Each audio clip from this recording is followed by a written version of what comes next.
mais uma aula do nosso curso Descomplicando a Bíblia.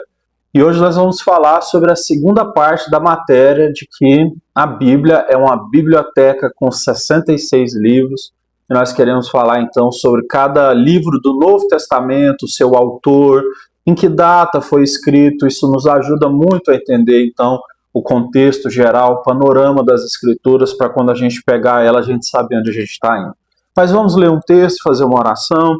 2 Timóteo, capítulo 3, versículo de número 16, diz assim: toda a Escritura é inspirada por Deus e útil para ensino, para repreensão, para correção e para instrução na justiça, para que o homem de Deus seja apto e plenamente preparado para toda boa obra. Graças a Deus por isso, toda a palavra de Deus, ela é inspirada e ela tem coisas para nos ensinar. Então nós temos a palavra de Deus sim como um manual de vida e graças a Deus por isso nós devemos estar então dentro desse livro aqui. Vamos fazer uma oração? Deus, permita que nesse dia de hoje nós sejamos abençoados, que o Senhor possa visitar-nos, nos ensinar, aumentar, ó Deus, a nossa graça e conhecimento, ó Deus, aprimorar os nossos recursos para que nós possamos te servir melhor. Assim oramos em nome de Jesus. Amém. Amém? Então, o Novo Testamento, nós temos na nossa Bíblia, certo? 27 livros, começando pelo Evangelho de Mateus, depois Marcos, depois Lucas e João. Só que essa não é a ordem cronológica em que o Novo Testamento foi escrito, ok? Mas ele foi separado dessa ordem porque os 4 evangelhos narram, certo, a vida de Cristo, nosso Senhor, quando estava entre nós em corpo. Nosso Senhor Jesus Cristo, ele está em corpo glorificado agora no céu, junto com o nosso Deus Pai, ok? Então, começando para a gente entender qual foi o primeiro livro escrito, o primeiro livro escrito é chamado de o livro da sabedoria do Novo Testamento, um livro extremamente prático que é muito pregado na igreja, nós pregamos muito na nossa igreja também, que é o livro de Tiago, a carta que Tiago escreveu. Então entendamos, o Novo Testamento tem os 4 evangelhos, tem o livro de Atos, que é um livro histórico que narra, certo, a trajetória dos apóstolos, e tem as cartas que foram escritas pelos apóstolos para que eles pudessem organizar as igrejas, organizar também a forma como os bispos e os pastores deveriam desenvolver o seu ministério. E por fim nós temos Apocalipse, que é um livro em que o próprio Senhor Jesus apareceu para João e narrou a João as histórias a respeito do fim dos tempos, narrou também uma mensagem que João tinha que escrever e levar para 7 igrejas da Ásia Menor. Ele não pôde levar porque estava exilado já na ilha de Patmos. João morreu velho, ficou muitos anos exilado numa ilha, certo? Eles botavam presos lá nessa ilha, impossível de sair de lá, era uma ilha cheia de bestas feras também, de animais perigosos. As pessoas então ficavam lá até morrer de uma vez por todas. Era a ilha dos cadáveres, por assim dizer. Então, Tiago, no nosso Novo Testamento, se você pegar a sua Bíblia, ele já está na parte final do Novo Testamento. Ele vem depois ali das cartas maiores, como Romanos, como 1 Coríntios, 2 Coríntios, certo? Aí nós temos então aqui, depois de Hebreus, Tiago, né? E este livro, ele foi escrito no ano de 45 depois de Cristo. Eu sempre gosto de enfatizar, para que a gente nunca se esqueça, que Cristo, ele morreu mais ou menos no ano 36 depois de Cristo, porque a contagem não é exata. Então, não fizeram a contagem exata de que o ano que Jesus nasceu foi o ano 1 da era, né, depois de Cristo. Então, Cristo, ele foi crucificado e ressuscitou no ano 36, e no ano 45, então, foi escrito o primeiro documento. É bom a gente lembrar que nessa época era raro e muito caro o papel, os pergaminhos para se escrever, né? E é bom a gente lembrar também que nessa época a maioria das pessoas elas eram analfabetas, elas eram, né, praticamente escravas do Império Romano, tinham que pagar altos impostos, então tinham que trabalhar muito, elas não se dedicavam. Mas os judeus, eles sempre foram pessoas bastante dedicadas, né, ao ensino, à tradição oral, sempre foram pessoas que foram acima da média nessa questão, né? Os judeus, eles decoravam, né, a Torá são os 5 primeiros livros da Bíblia, o Pentateuco, como eu já disse, Gênesis, Êxodo, Número, Deuteronômio, Levítico, né, na ordem invertida. Então, a gente tem estas pessoas escrevendo. Temos o apóstolo Paulo escrevendo a maior parte dos livros do Novo Testamento. Lembrando que o apóstolo Paulo, ele foi um homem estudado, ele era um fariseu, ele estudou aos pés na maior universidade da época dele. É óbvio que não existia universidade, mas as pessoas estudavam aos pés dos mestres. Ele estudou aos pés de Gamaliel, que era o mestre mais famoso, popular daquela época. Paulo era extremamente inteligente, apesar de ser judeu, nascido na tribo de Benjamim, ele era cidadão romano, então ele tinha direitos romanos se ele fosse julgado, e várias vezes isso aconteceu. Então ele era instruído intelectualmente, ele escreveu muitas cartas, ele fez muito, e eu tenho certeza que esse conhecimento prévio que ele adquiriu fez com que ele pudesse então levar essas palavras para muitas pessoas. E aí ele escreve cartas para pessoas que estão na África, na Ásia, na Europa, certo? Então Paulo, a gente costuma dizer, é o maior missionário de todos os tempos, ok? Mas voltando a Tiago, escrito no ano 45 depois de Cristo, né? Esse Tiago aqui é irmão de Jesus, irmão de sangue, tá? Nascido de Maria. Então, Jesus tinha irmãos de sangue também, né? Não só Tiago, Jesus tinha um irmão também chamado Judas, não é Iscariotes, obviamente. Jesus tinha irmãs mulheres também, tá? Então Maria, ela teve vários filhos, ok? Então esse livro nos chama para uma prática de santificação da nossa vida cotidiana. É uma forma então de nós estabelecermos a nossa vida cotidiana de uma forma mais sábia. O segundo e terceiro livro a ser escrito na ordem cronológica foi 1º e 2º Tessalonicenses, que foi escrito por Paulo para a igreja de Tessalônica, certo? Paulo ele escreve essas cartas quando ele está em Corinto, lembrando que Paulo ali ele teve uma importância fundamental na igreja de Corinto. Ele escreveu 2 cartas grandes que estão no Novo Testamento para a igreja de Corinto, né? E quando ele está lá em Corinto, no ano 50 a 51 depois de Cristo, ele escreve essa carta tratando da segunda vinda de Cristo. Estava havendo um problema ali entre os tessalonicenses, que muitos estavam deixando de trabalhar, porque eles estavam esperando que Jesus ia voltar assim, sabe, do nada. Então tinham parado de trabalhar, eles entenderam errado a doutrina, né, da palavra de Deus. E Paulo disse a eles que quem não trabalhar, que também não coma. Então, ele ensina a eles o caminho deles continuarem tendo esperança em Cristo, mas continuarem vivendo uma vida cristã, né, no presente, sem abandonar tudo. Então, nós devemos viver Cristo sem abandonar todas essas coisas.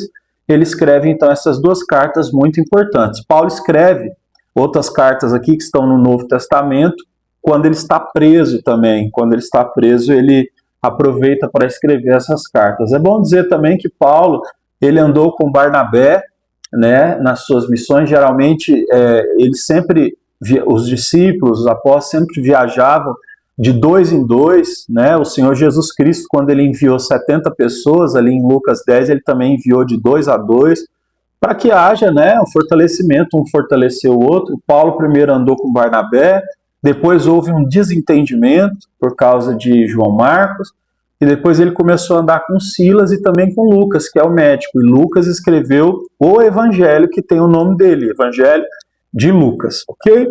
Mas primeiro vamos aí na ordem. Paulo vai escrever uma igreja para os Gálatas, para a igreja da Galácia também, do ano 48 ao ano 50. Então você vê como Paulo ele era um homem que estava dedicado mesmo à escrita, e isso é muito importante, né?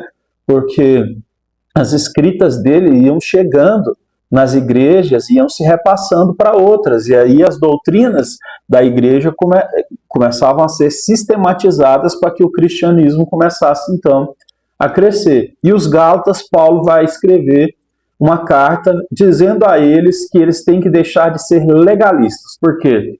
O judeu, quando ele nascia, se cortava o prepúcio da criança, né, do órgão genital da criança. E os gálatas tinham se convertido à fé cristã. Mas mesmo assim eles estavam lá obrigando as pessoas que nem eram judeus, às vezes eram de outros países que estavam se convertendo, a se circuncidar, a seguir certas leis dos judeus que não tem nada a ver com a fé cristã. E aí Paulo escreve essa carta, então, para dizer para eles que eles estão sendo legalistas, judaizantes legalistas. E Paulo reafirma, então, que a salvação é pela graça, mediante a fé. Então, nós não somos salvos por rituais que nós fazemos e nem por seguir lei dos judeus. Nós somos salvos pela graça que o Senhor nos dá. Nós temos 1º e 2º Coríntios, 2 livros muito importantes, que nos ensinam muitas coisas também. Paulo é o autor desses livros. Ele escreve ali do ano 55 ao 56 depois de Cristo, quando ele está em Éfeso e também na Macedônia. Então, Paulo vai corrigir, porque a igreja de Corinto ela era uma igreja grande, só que estava havendo muitas divisões, muito partidarismo, sabe? Muitas guerras por poder, por influência dentro da igreja.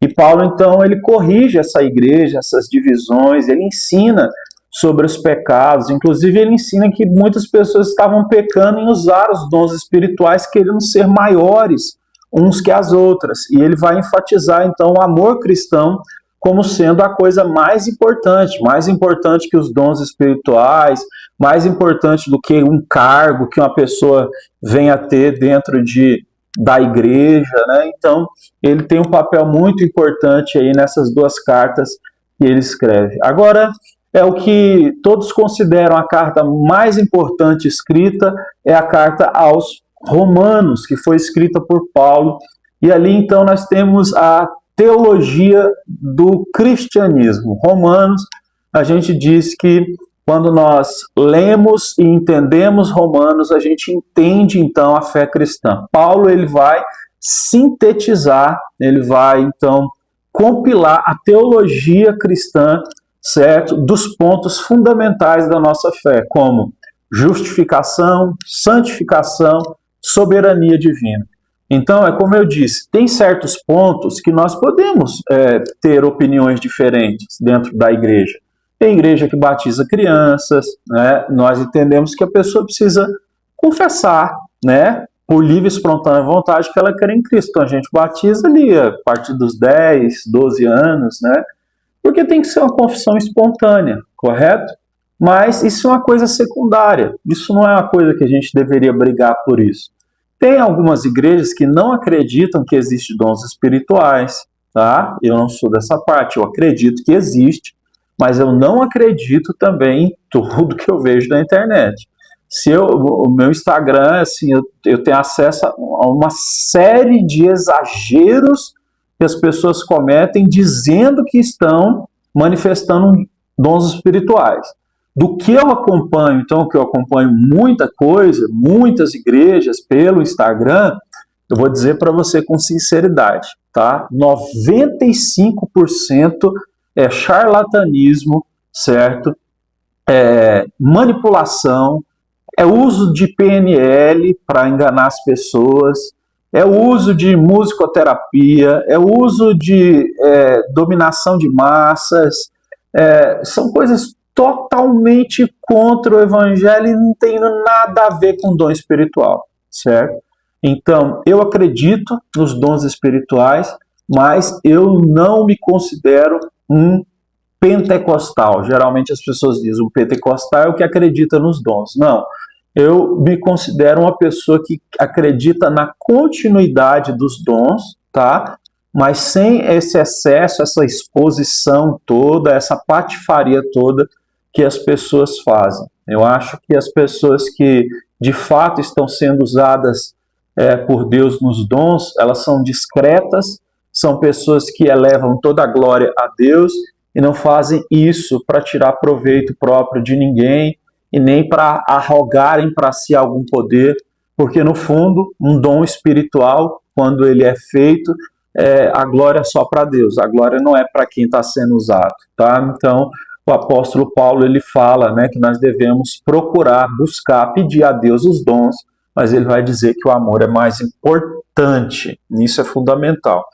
Então, nós temos aí essa coisa que eu disse, coisas que nós podemos discordar e outras que não tem como discordar, que é o centro da fé cristã. Então, acreditar na morte de Cristo, na cruz, na justificação, que ele nos justifica do nosso pecado, quando ele morre ali na cruz, porque o mundo espiritual estava desligado do mundo material. E Cristo, ele é o quê? O Deus que encarnou, então ele é 100% Deus e 100% homem, ele não peca, certo? Nos seus 33 anos de vida que ele vive aqui na Terra, e ele é crucificado, ele é levado para ser sacrificado.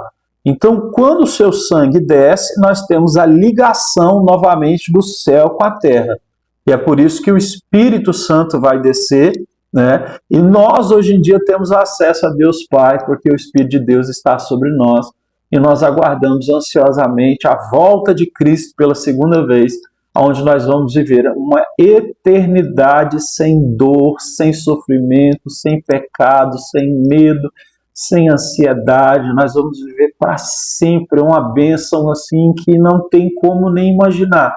O céu é algo que nós devemos orar por ele, orar e pedir: Senhor, coloca o céu dentro do meu coração, que eu quero desejar isso mais do que qualquer coisa desse mundo, mais do que qualquer bem material desse mundo. Então, Romanos, Paulo vai falar sobre coisas assim fundamentais, como a santificação. Quando nós amamos a Deus, nós vamos progredindo, porque nós temos muitos erros, pecados. O fato de Cristo ter morrido na cruz não significa que nós deixamos de ter a natureza pecadora que veio de Adão, nós temos, mas a gente vai seguindo a fé cristã, a gente vai se fortalecendo, a gente vai abandonando erros, e é isso que Paulo vai dizer, não tem como fugir disso também. A soberania divina, Deus, ele é soberano, Deus faz o que ele quiser. Paulo vai ser muito claro em expor isso também. Então, a carta aos Romanos é uma carta que eu indico você a estudar ela, não só pegar e ler. Pega uma Bíblia de estudo, compra uma Bíblia de estudo NVI, certo? Você digita aí na Amazon, Bíblia de estudo NVI. Todo o texto que está lá vai ter o comentário do versículo embaixo, te explicando o que significa aquele versículo, tá? E isso vai ser muito importante, porque a sua leitura, ela não vai ser uma leitura que você não vai entender. Então pega isso, tá? Pega uma Bíblia de estudo boa, compra, vale a pena, investe R$170, quanto que muitas vezes está gastando aí no Shopee, AliExpress. Compra uma Bíblia boa. E se você for uma pessoa ainda mais dedicada, compra um comentário de Romanos, por exemplo. Compra o comentário de Romanos do Hernandes Dias Lopes. Ele escreveu o comentário todo, ele comentou o livro. Então, cada versículo da Bíblia, ele comenta a explicação. E é um livro, certo? Então, assim, é muito bom também. Aproveita essas coisas que hoje em dia nós temos, que antigamente as pessoas não tinham tanto acesso. Hoje a gente tem acesso a tanto material bom, e isso é muito bom para a glória de Deus. Nós temos outras 4 cartas que foram escritas em sequência pelo apóstolo Paulo também. Ele escreveu a carta aos Filipenses, né, a igreja de Filipo, a carta aos Colossenses, a igreja que ficava em Colosso, a carta aos Efésios, a igreja que ficava em Éfeso, e uma carta específica para um homem que chamava Filemon, tá? E todas essas cartas que Paulo escreve é quando ele está em prisão em Roma, tá? Porque ele foi prisioneiro em Roma por pregar Jesus Cristo, e pregar Jesus Cristo como Senhor era você dizer que César não era Senhor absoluto, e só César poderia ser chamado de Senhor. Então, Paulo mesmo como cidadão romano, ele ficou preso num período domiciliar, depois ele ficou preso na prisão, de fato, né? E ele escreve, então, essas 4 cartas, né, apresentando a alegria cristã. Ele mostra para essas pessoas que a alegria cristã é algo que vem de Deus, e ele mesmo naquela situação ali, preso, ele escreve cartas mostrando que as pessoas devem ser alegres, contentes com aquilo que Deus dá. Ele mostra também nessas cartas que Cristo é supremo, tá? Supremo. Então, mesmo que a gente passe por momentos difíceis, como ele estava passando preso, Cristo é supremo. E ele também notifica que a igreja precisa ser uma igreja unida, né? A unidade da igreja. Então, ele vai basicamente falar sobre esses pontos aí quando ele escreve essas cartas. Então, perceba aí que a maioria dos primeiros livros escritos no Novo Testamento foram escritos pelo apóstolo Paulo. E é interessante, né, porque os evangelhos, eles foram escritos depois, por pessoas que estavam com Jesus ou que foram atrás das histórias, e eu já explico isso aqui logo adiante. Pedro também, a princípio, parecia que ele era um analfabeto, que ele era só um pescador. Pedro era casado, tem a história na Bíblia que diz que a sogra dele estava doente, ele chamou Jesus para ir lá na casa dele, Jesus curou a sogra dele, que estava com uma febre muito forte. O texto diz que a sogra de Pedro começou a servir, ele fez uma comida para todo mundo, mas o apóstolo Pedro, ele escreveu cartas. Então, ou ele aprendeu a ler nesses anos que ele andou com Cristo, depois também que Cristo subiu aos céus, ou de alguma forma ele já sabia ler mesmo, ele sendo um homem, né? Dos discípulos, provavelmente ele era o mais velho e ele tinha responsabilidades familiares. Os outros discípulos aqui, eles eram novos, os outros discípulos de Cristo, e no meu entendimento, nenhum deles era casado. Então, assim, a responsabilidade é muito menor, né? Pedro não. Pedro tinha uma responsabilidade familiar também. Ele escreve, então, a carta de 1 Pedro, que também está no finalzinho da Bíblia, no Novo Testamento. Ele escreve quando ele está em Roma, e ali ele vai confortar os cristãos que estão sendo perseguidos, exortando eles a ter esperança. Então, Pedro está em Roma, né? No lugar que era muito difícil um cristão viver ali, ficar ali, porque Roma matava os cristãos nessa época. Roma não matava os judeus, porque os judeus não creram que Jesus era Deus na terra, mas se era cristão, matava, porque eles falavam que Jesus era o Senhor. Então Pedro, ele estava sendo perseguido também, né? Pedro morreu crucificado de cabeça para baixo. Queriam crucificar ele como crucificou Jesus, mas ele disse: eu não sou digno de morrer como o meu mestre. E ele foi crucificado de cabeça para baixo, né? Mas ele escreve a primeira carta dele confortando os cristãos que estão sendo perseguidos e exortando eles a continuar tendo uma esperança viva. Então você percebe, né, essa força espiritual. É o Espírito Santo que dava para esses homens a capacidade de escrever essas coisas, mesmo eles passando tantas dificuldades. A maioria dos textos que foram escritos, então, no Novo Testamento, as cartas, foram escritas em épocas que os apóstolos estavam passando os momentos mais difíceis da vida deles.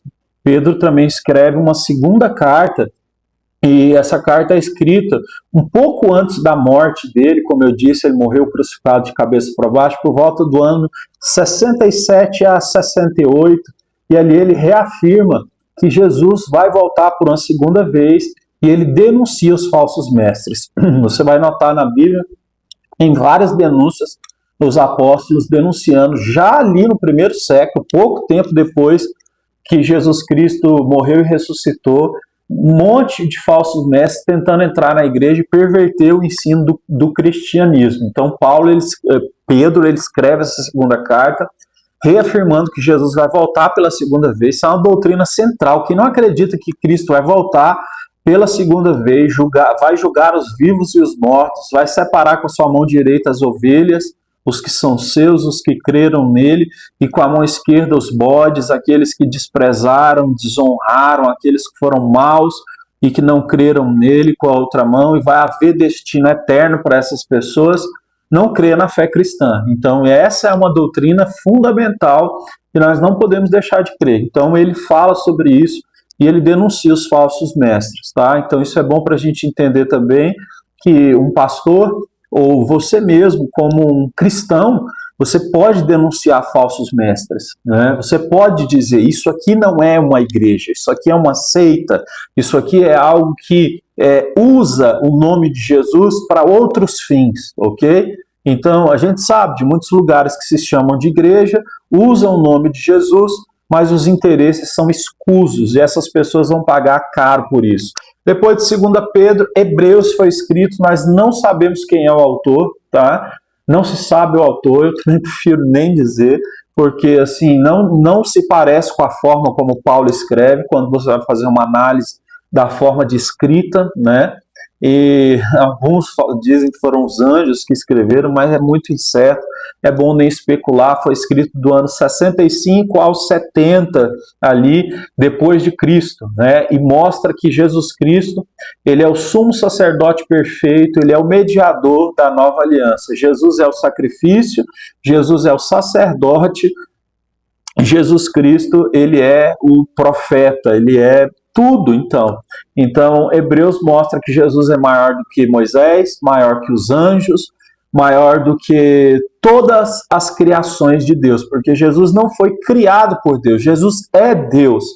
Jesus faz parte da Trindade. Pai, Filho e Espírito Santo, eles são uno, um Deus uno, triuno. Então, a Trindade é algo que, como eles dizem, se você tentar entender pela mente humana, possivelmente você vai se desviar. Então, a gente crê, tem gente que usa alguns exemplos, mas nunca se chega lá. Por exemplo, alguém vai dizer o Sol.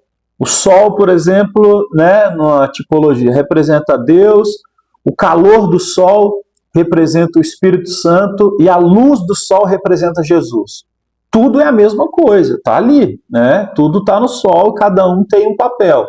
Então, a Trindade é única.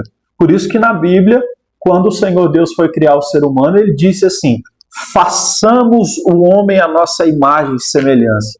Por que ele ia dizer façamos? Obviamente, a Trindade ela estava falando com ela mesma, né? A Trindade ela é igual em poder, em honra, em glória. Então, o Pai não é maior que o Filho não é maior que o Espírito Santo não é maior que o Pai, tá? Então, o Filho não é maior que o Pai, eles são iguais em glória, em poder, nunca foram criados, eles são eternos, tá? Então, nós servimos a Trindade. Então, alguém pode perguntar, pastor, como orar?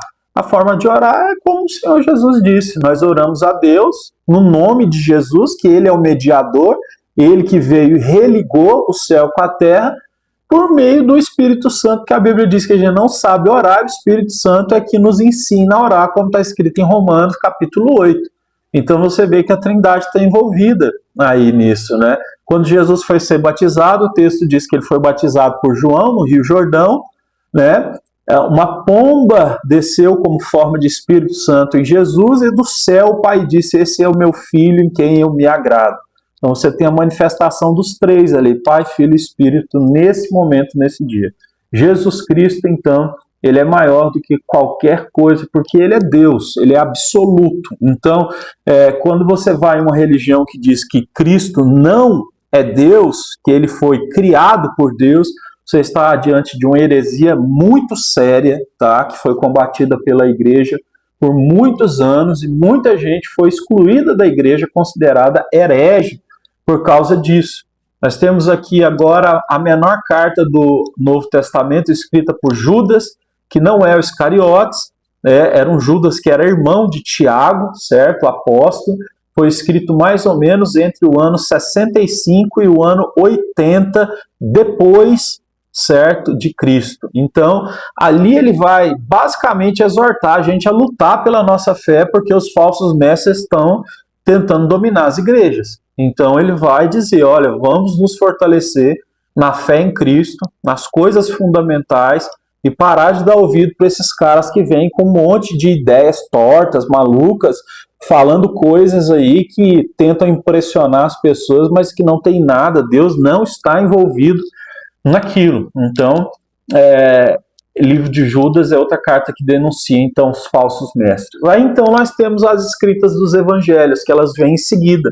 Do ano 55 ao ano 65, nós temos o evangelho de Marcos, que foi escrito primeiro, evangelho escrito por João Marcos, ok?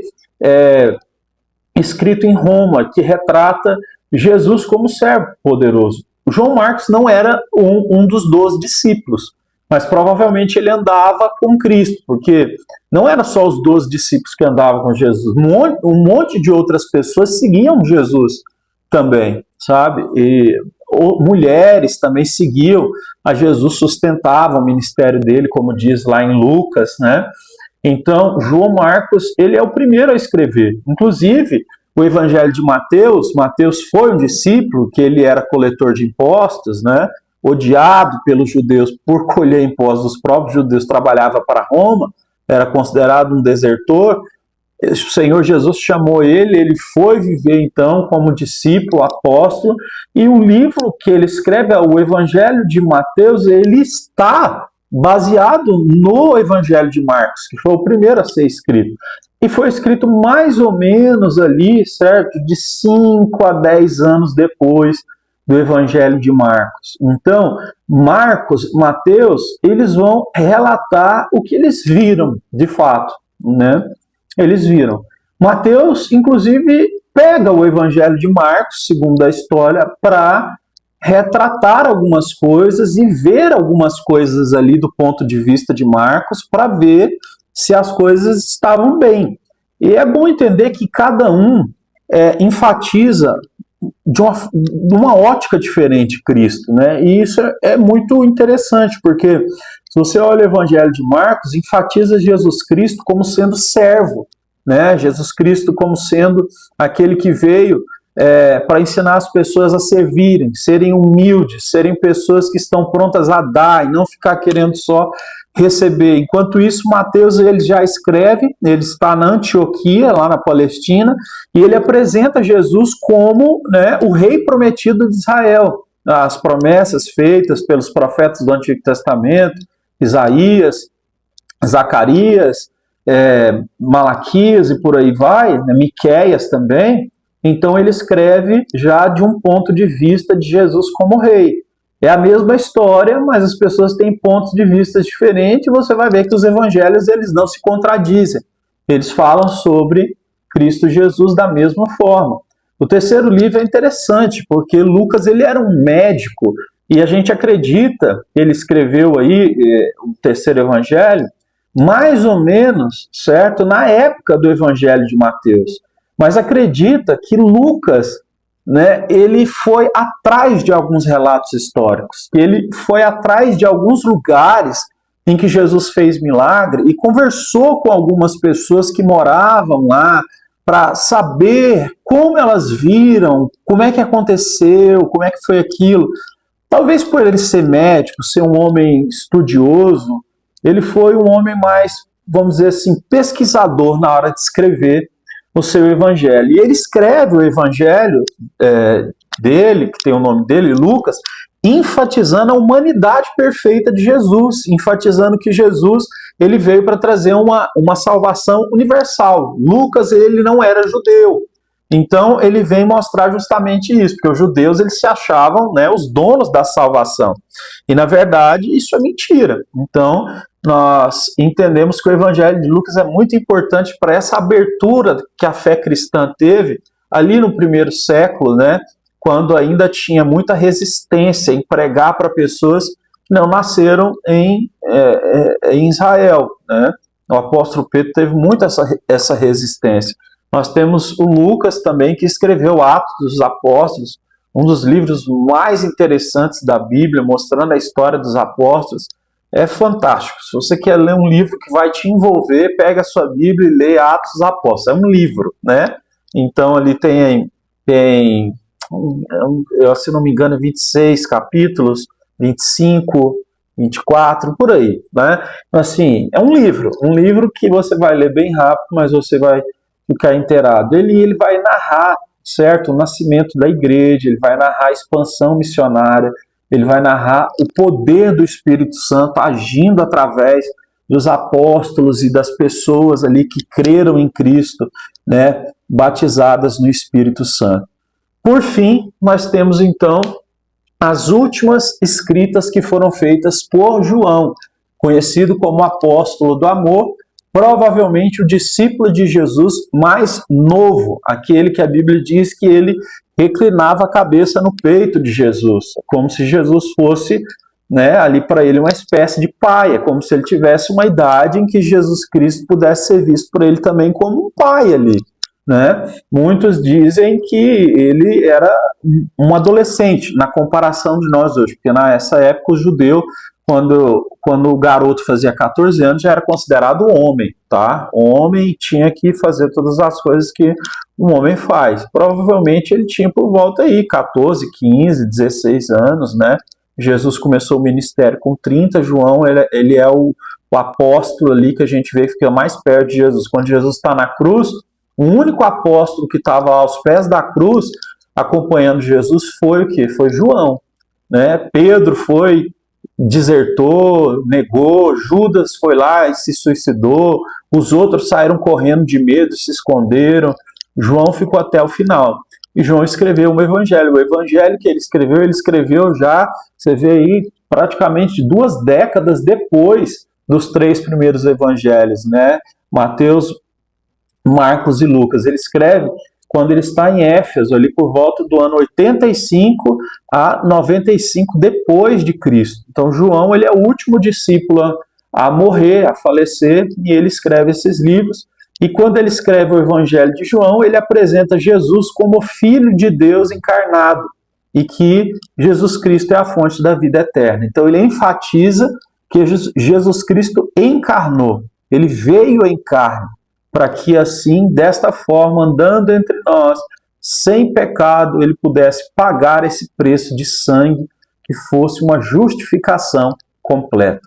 João, então, entrando na reta final, ele escreve 3 cartas, carta de 1 João, 2 João e 3 João, está lá no finalzinho da Bíblia, tá? São 3 cartas escritas por ele, que defendem a verdade do Evangelho, e basicamente ele vai falar a respeito do amor cristão e das heresias gnósticas, certo? As heresias gnósticas, elas alegavam que existiam pessoas que tinham conhecimentos específicos, ocultos a respeito de Deus. E isso não existe. Eram pessoas que negavam o corpo, que diziam que o que vale mesmo é o espírito.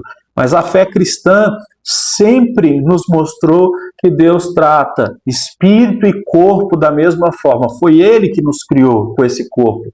E Ele valoriza. Por isso que nós, se Jesus não voltar enquanto a gente estiver vivo e a gente morrer, o nosso corpo vai ser ressuscitado, certo? E vai se unir de volta com o nosso espírito de vida, nosso espírito, né, espírito / alma, e nós vamos ter com o Senhor para sempre.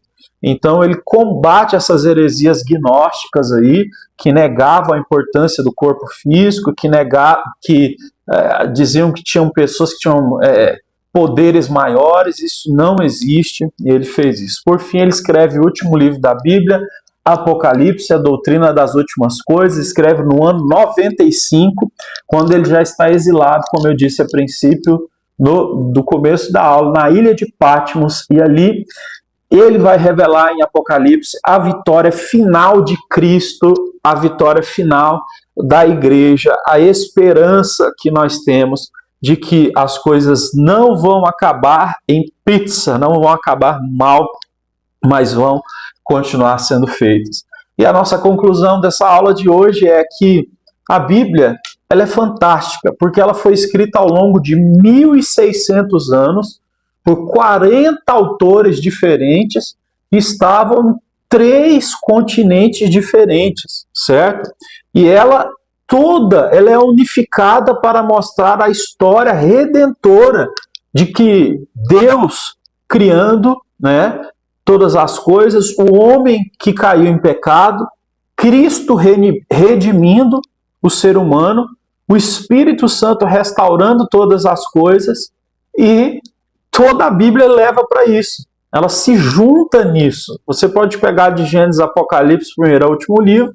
É assim, Deus criando, o homem caiu, Cristo redimindo, o Espírito Santo restaura e, por fim, todas as coisas elas se encerram com a volta do Senhor Jesus. Então, esse é o progresso da revelação, da história da revelação que é feita através dos séculos, e assim nós acreditamos. Na próxima aula, nós vamos ter então a matéria que é o final de tudo. Se nós morremos agora, aonde nós vamos parar? Então, espero que você tenha aprendido. Vamos fazer uma oração para a gente encerrar então essa aula? Deus te abençoe muito. Pai, em nome de Jesus, obrigado por isso. E essa aula tem ajudado, Pai, muitas pessoas que assistiram, que possam fortalecer o conhecimento e entendimento de cada um.